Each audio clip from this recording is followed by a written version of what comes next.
Aujourd'hui, on se retrouve pour déballer, mettre en route et essayer un tout nouveau chauffe-eau de chez Camplux. Mais alors, est-il vraiment mieux que le AY132 que j'avais déjà testé il y a quelques semaines? Son côté plus compact est-il un réel avantage? Quels sont ses défauts? C'est ce qu'on va découvrir ensemble dans cette vidéo. Bonjour à tous, c'est Olivier, bienvenue sur Dust & Trip.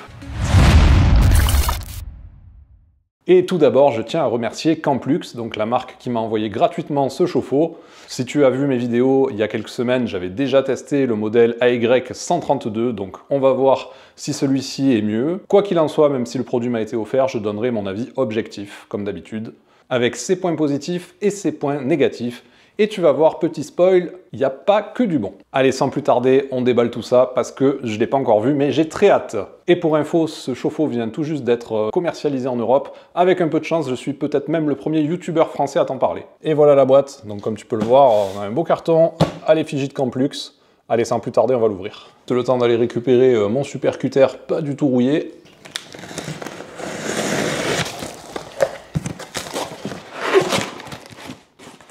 Donc on a une première boîte avec certainement les accessoires, une autre boîte encore, avec encore d'autres accessoires j'imagine.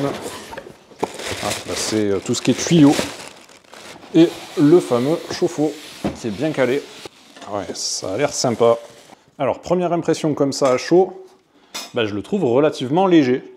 Il est, pour intégrer une batterie et tout, franchement, ça va, je m'attendais à un truc beaucoup plus lourd. Donc on va voir un petit peu ce qui est livré avec ce chauffe-eau. Donc ici on a le tuyau d'arrivée d'eau froide, donc avec la pompe, pompe qui est une pompe immergée, donc à la différence de l'autre. Alors on va voir que ça peut potentiellement être problématique, et c'est peut-être pour moi d'ailleurs le point noir, on va dire, de ce chauffe-eau, mais on va en reparler, on va y revenir plus tard. Donc pompe avec tuyau, donc et des raccords rapides. Alors je sais pas ce que c'est pas du Gardena, c'est beaucoup plus petit. Donc ça c'est la partie qui vient se visser sur le chauffe-eau, et de ce côté tu vas visser donc soit le détendeur qui est fourni pour mettre les petites bouteilles de 500 grammes, soit pour venir relier une plus grosse bouteille, et on va voir si le flexible est inclus. Ça c'est le tuyau du pommeau de douche.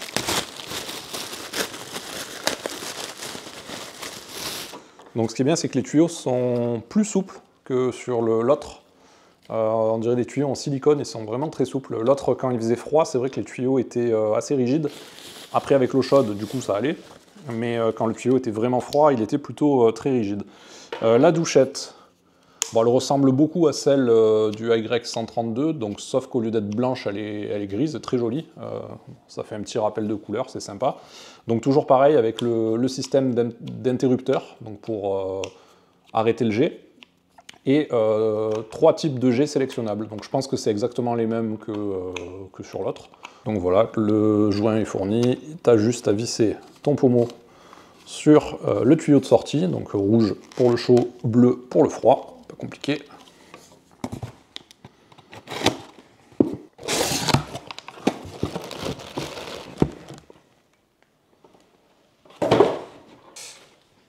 Alors, donc là je viens de voir un truc. C'est que ils te fournissent bien un détendeur. Donc même histoire que sur le AY132, détendeur que tu ne pourras clairement pas utiliser en France. Donc quand tu achètes une bouteille de gaz, il faut savoir que le détendeur est fourni avec. Donc tu as un détendeur qui est fourni avec, donc c'est pas tellement un problème au final. Il te suffit de dévisser celui-là et de le changer. Malheureusement celui-là il te servira à rien. Par contre, là où je suis un peu déçu, c'est qu'il n'y a pas la possibilité de connecter une petite bouteille, contrairement à ce qui était visible sur le site de Camplux et la publicité. Petite déception là-dessus. On ne peut pas, en tout cas, il doit falloir trouver une solution pour utiliser des petites bouteilles. Le détendeur n'est pas fourni, donc probablement qu'il faut en acheter un. Alors je ne sais pas où ça se trouve, ni combien ça coûte pour les petites bouteilles de gaz. Bon, pour moi, c'est pas très grave à titre personnel, parce que de toute façon, je comptais l'utiliser avec ma bouteille de 5 kg, donc ça me va très bien. Mais là, pour moi, du coup, le côté compact, bon, il y est, mais moins que ce que je pensais. Moi, sur les images que j'avais vues d'illustration sur le site, on voyait bien qu'ici, en fait, tu avais la possibilité, en gros, de visser ça. Jusque-là, rien de spécial. Et en fait, ça, là, tu avais un espèce de détendeur sur lequel tu pouvais venir les couilles, frère. visser une bouteille de 500 grammes, là, je crois, les petites bouteilles style que tu achètes à Decat. Là, c'est pas le cas. Ah, ça, c'est un peu dommage, par contre. Autre chose, concernant donc le rechargement. Donc, bien évidemment, ce chauffe-eau a une batterie intégrée, donc batterie lithium qui est intégrée, qui te permet d'avoir une autonomie conséquente. Hein, je ne sais plus combien c'est exactement de minutes de douche, mais c'est beaucoup, je crois que c'est 90 minutes, si je dis pas de bêtises, donc quand tu pars en voyage, en gros, tu dois le charger une fois dans la semaine, et je pense que ça suffit. Le câble fourni, c'est un câble allume-cigare. Alors, il est relativement long, donc bon, tu peux tout à fait le brancher à l'avant de ton véhicule et le tirer jusqu'au coffre. Donc, tu ne peux pas recharger ce chauffe-eau sur secteur, uniquement sur allume-cigare. C'est pas gênant, moi, par exemple, de toute façon, je comptais le recharger à partir de l'EcoFlow, donc il n'y a pas de souci. J'utiliserai la prise allume-cigare de l'EcoFlow pour charger le Camplux. Ok. Et dernier petit accessoire qui est fourni, c'est ce petit support gris qui en fait te permet de mettre le pommeau de douche sur une des poignées. Ça te permet voilà, de venir mettre ton pommeau de douche comme ça quand tu t'en sers pas. Alors concernant le raccordement, rien de compliqué, donc tu mets le tuyau rouge sur la sortie rouge, donc l'eau chaude, le tuyau bleu sur l'entrée, c'est marqué Water Inlet, hop. Et le câble de la pompe se relie ici. Tu as une petite protection caoutchouc là, avec marqué Pump en anglais. Donc ça, c'est pour la pompe. Allez, on se retrouve sur le terrain pour voir un petit peu ce qu'il a dans le ventre, ce Nano 3 Pro. Donc déjà, côté portatif, c'est vrai que ça, c'est un gros avantage. Il est léger. Avec les poignets, tu vois, tu peux le balader très facilement. Bon, faut quand même rajouter la bouteille de gaz, mais déjà, t'as pas de batterie. Enfin, t'as pas de batterie à te traîner en plus. Alors, il y a un petit truc que j'ai constaté hier sur la route qui est assez chiant, c'est que tu as des espèces de volets à l'intérieur. Je sais pas d'ailleurs à quoi ils servent, parce qu'en fait, je pense que si jamais il tombe, qu'il vient se coucher. Mais du coup, quand tu roules, ça fait ce vieux bruit, donc je te laisse imaginer sur les pistes, ça c'est pas top. Il va falloir que je trouve une solution pour ça, parce que ça va vite me gaver. Alors, sur mon bivouac actuel, comme tu peux le constater, il n'y a pas d'eau autour de moi. Du coup, la pompe immergée, c'est un inconvénient, comme je te disais, parce qu'elle ne rentre pas dans ma cuve. Le bouchon en fait, de la cuve, il fait quelques centimètres de diamètre, tu peux rentrer un tuyau donc, pour le remplir, mais la pompe immergée elle-même, elle est trop grosse. Donc pour ça, j'ai une petite astuce.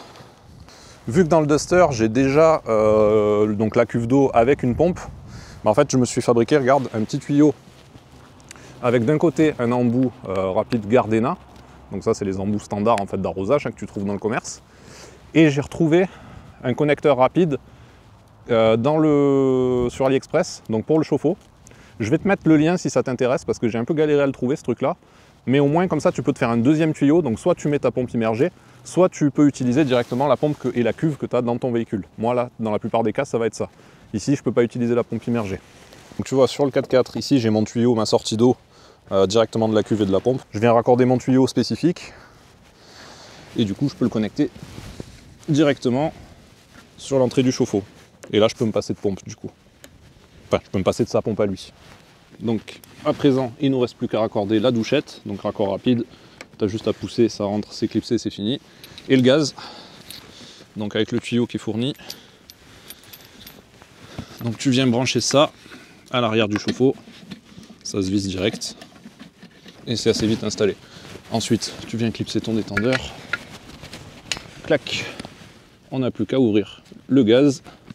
Appuyer sur le bouton de sécurité pour amorcer, et là on est prêt. Donc j'ai allumé la pompe qui est dans le Duster. Ce qui est bien, c'est que c'est une pompe avec un capteur de pression, donc dès que tu n'ouvres pas la douchette, elle s'éteint. Il nous suffit d'allumer maintenant le chauffe-eau, donc tu as un petit interrupteur dessous. Ensuite tu appuies sur on sur la façade, voilà. Donc là il t'indique la température, avec le soleil je vois pas trop, mais l'eau est à 15 degrés en entrée. On va ouvrir la douchette. Alors je me rends compte d'un truc, même si tu n'utilises pas la pompe du chauffe-eau, il faut quand même appuyer sur le bouton pompe pour qu'il démarre, sinon le gaz ne se met pas en route en fait. Donc même si tu utilises une pompe externe, il faut quand même allumer pour lui faire croire que la pompe interne est là, et là ça fonctionne. Donc là, hop, il démarre, on va voir en combien de temps l'eau chaude arrive. Ça y est, ça commence à monter. Putain, il y a trop de débit, ça chauffe pas. Ouais. Donc voilà, le chauffe-eau se met en route. Alors je viens de me rendre compte d'un truc par contre, c'est que La pompe du Duster en fait a un débit qui est presque trop élevé, il a du mal à suivre en fait au niveau de la température. Du coup j'ai en fait un espèce de robinet qui me permet de régler le débit. Donc je l'ai fermé quand même parce qu'à plein débit en fait il chauffe pas assez, c'est-à-dire qu'il arrive à chauffer à 30-32 mais pas au-delà. Là en fermant un peu, je suis à 38 degrés donc ça va. Donc il est moins puissant quand même que le Y132, donc c'est à prendre en compte dans ton choix. Là tu vois j'ai dû vraiment réduire le débit pour arriver à avoir une température d'eau convenable. Alors on a du mal à lire les indications avec le soleil, il y a beaucoup de reflets, enfin la caméra a du mal à capter le truc, c'était pour te montrer la température. Donc en réduisant le débit, tu vois j'ai 14 degrés en entrée, 42 degrés en sortie, donc ça va. Bon après en utilisant la pompe immergée d'origine, j'ai pas constaté du tout ce problème. Le débit étant plus faible, l'eau est à 40 degrés même si tu l'aspires à 12 degrés, donc ça va. Bon alors en conclusion, ce Nano 3 Pro, qu'est-ce que j'en pense? Il y a du bon mais il n'y a pas que du bon. C'est-à-dire, j'aime bien le design, c'est vrai que c'est ultra compact, la qualité est franchement bien, enfin je trouve qu'il est bien fini, les poignées de transport, alors t'aimes pas, ça c'est à toi de voir, ça prend un peu plus de place, mais par contre c'est vrai que c'est hyper facile du coup à déplacer, donc c'est facile d'aller avec ton chauffe-eau, ta bouteille de gaz pour te poser en bord de rivière par exemple. Maintenant ses limitations, sa puissance de chauffe, avec la pompe immergée, il n'y a pas de problème, je l'avais testé à la maison, j'avais pas eu de soucis. Par contre là tu vois en utilisant mon système avec la cuve du Duster et ma pompe qui est intégrée au Duster, je vois que j'ai un peu des soucis. Je pourrais me démerder avec le système de réglage, mais c'est pas hyper évident à trouver en fait. Tu réduis et puis ça ferme d'un coup, tu vois, donc c'est pas hyper proportionnel. Donc pour résoudre le problème, je vais m'y pencher. J'ai déjà ma petite idée. J'ai trouvé des pompes à membrane mais avec un débit plus faible que celle que j'ai. Donc pourquoi pas partir là-dessus. Donc lui alimente sa propre pompe, mais au lieu d'avoir une pompe centrifuge immergée, qu'on ait une pompe à membrane à côté, voilà, avec un débit un peu moins élevé. Donc je pense que ça va être la meilleure solution pour garder son côté portatif. Donc est-ce que je te le conseille? Oui et non, dans le sens, si tu n'as vraiment pas beaucoup de place, que tu n'as pas de gros besoins en termes de débit d'eau, que tu peux te débrouiller avec la pompe centrifuge, oui, je te le conseille.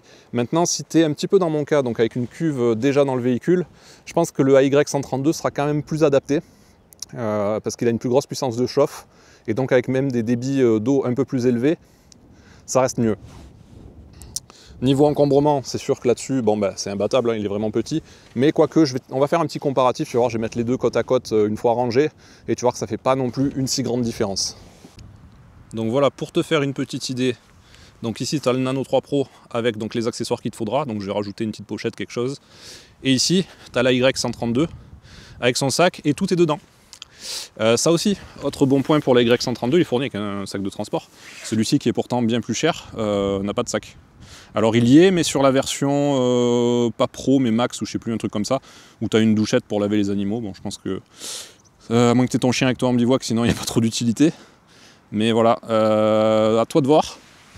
Donc mon avis objectif, il est quand même pas si mal, mais il y a des limitations. Celui-ci est plus gros, moins facile à mettre en œuvre, mais un petit peu plus polyvalent au niveau de l'utilisation, puisque tu peux aspirer soit dans la rivière comme je t'avais montré, soit directement avec la cuve du véhicule, ça marche bien, j'ai pas eu de problème au niveau de la température, tu l'avais vu dans la vidéo d'avant. Celui-ci, voilà, avec la cuve, là, il va falloir que je trouve une autre solution. Donc je trouve que pour 400 €, il est quand même un peu cher celui-là, le Nano 3 Pro, par rapport à celui-là qui vaut un peu plus de 200 €. Donc à toi de voir, après c'est plus une question de si tu as la place de transporter celui-là. Mise en œuvre un peu plus difficile, celui-là donc mise en œuvre plus facile, moins de place, mais un peu moins performant et plus cher. Donc concernant la modification de la pompe, je vais m'en occuper. Je vais commander la pompe que j'avais vue et je te tiendrai au courant sur Insta donc du résultat. Je referai un test avant de partir en Espagne avec la nouvelle pompe pour voir si on arrive à avoir une température qui est convenable tout en utilisant la cuve du véhicule. Allez, ce sera tout pour le test de ce Camplux Nano 3 Pro. Je te mets juste là le test du AY132 donc, que j'ai tourné récemment également si tu veux te faire toi-même ton opinion. Je te remercie d'avoir regardé cette vidéo jusqu'au bout, pense à t'abonner, un pouce, un like, merci beaucoup. Je te dis à très bientôt sur YouTube ou sur les pistes, c'était Olivier, salut!